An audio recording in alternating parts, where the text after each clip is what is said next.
The whole Israelite community set out from Elim and came to the desert of Sin, which is between Elim and Sinai, on the 15th day of the second month after they had come out of Egypt.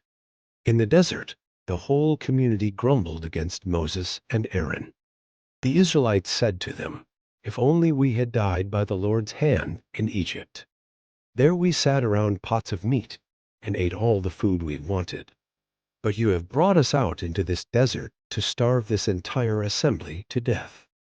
Then the Lord said to Moses, "I will rain down bread from heaven for you. The people are to go out each day and gather enough for that day.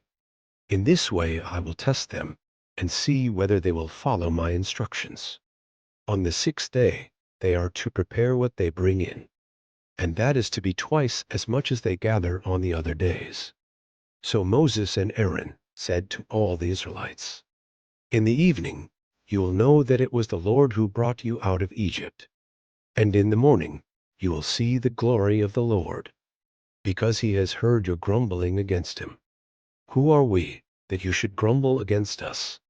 Moses also said, "You will know that it was the Lord when he gives you meat to eat in the evening and all the bread you want in the morning, because he has heard your grumbling against him. Who are we? You are not grumbling against us, but against the Lord." Then Moses told Aaron, "Say to the entire Israelite community, 'Come before the Lord, for he has heard your grumbling.'" While Aaron was speaking to the whole Israelite community, they looked toward the desert, and there was the glory of the Lord appearing in the cloud. The Lord said to Moses, "I have heard the grumbling of the Israelites. Tell them, at twilight you will eat meat, and in the morning you will be filled with bread. Then you will know that I am the Lord your God." That evening quail came and covered the camp, and in the morning there was a layer of dew around the camp.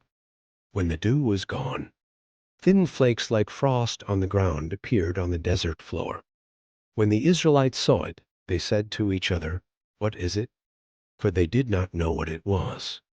Moses said to them, "It is the bread the Lord has given you to eat. This is what the Lord has commanded. Everyone is to gather as much as they need. Take an omer for each person you have in your tent." The Israelites did as they were told. Some gathered much, some little.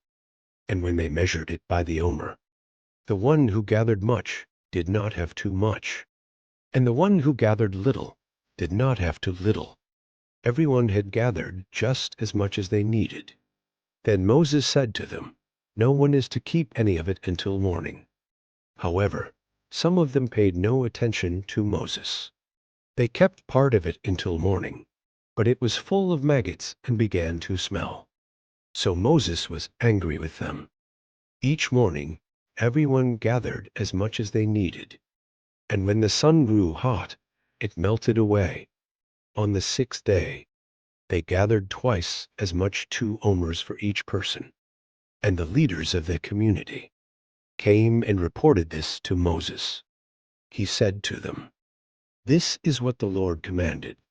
Tomorrow is to be a day of Sabbath rest, a holy Sabbath to the Lord. So bake what you want to bake and boil what you want to boil. Save whatever is left and keep it until morning." So they saved it until morning, as Moses commanded. And it did not stink or get maggots in it. "Eat it today," Moses said, "because today is a Sabbath to the Lord. You will not find any of it on the ground today. 6 days you are to gather it, but on the seventh day, the Sabbath, there will not be any." Nevertheless, some of the people went out on the seventh day to gather it, but they found none. Then the Lord said to Moses, "How long will you refuse to keep my commands and my instructions? Bear in mind that the Lord has given you the Sabbath. That is why on the sixth day he gives you bread for 2 days. Everyone is to stay where they are on the seventh day. No one is to go out." So the people rested on the seventh day. The people of Israel called the bread manna. It was white like coriander seed and tasted like wafers made with honey. Moses said, "This is what the Lord has commanded. Take an omer of manna, and keep it for the generations to come, so they can see the bread I gave you to eat in the wilderness when I brought you out of Egypt." So Moses said to Aaron, "Take a jar and put an omer of manna in it. Then place it before the Lord to be kept for the generations to come, as the Lord commanded Moses." Aaron put the manna with the tablets of the covenant law, so that it might be preserved. The Israelites ate manna 40 years, until they came to a land that was settled. They ate manna until they reached the border of Canaan. An omer is 1/10 of an ephah.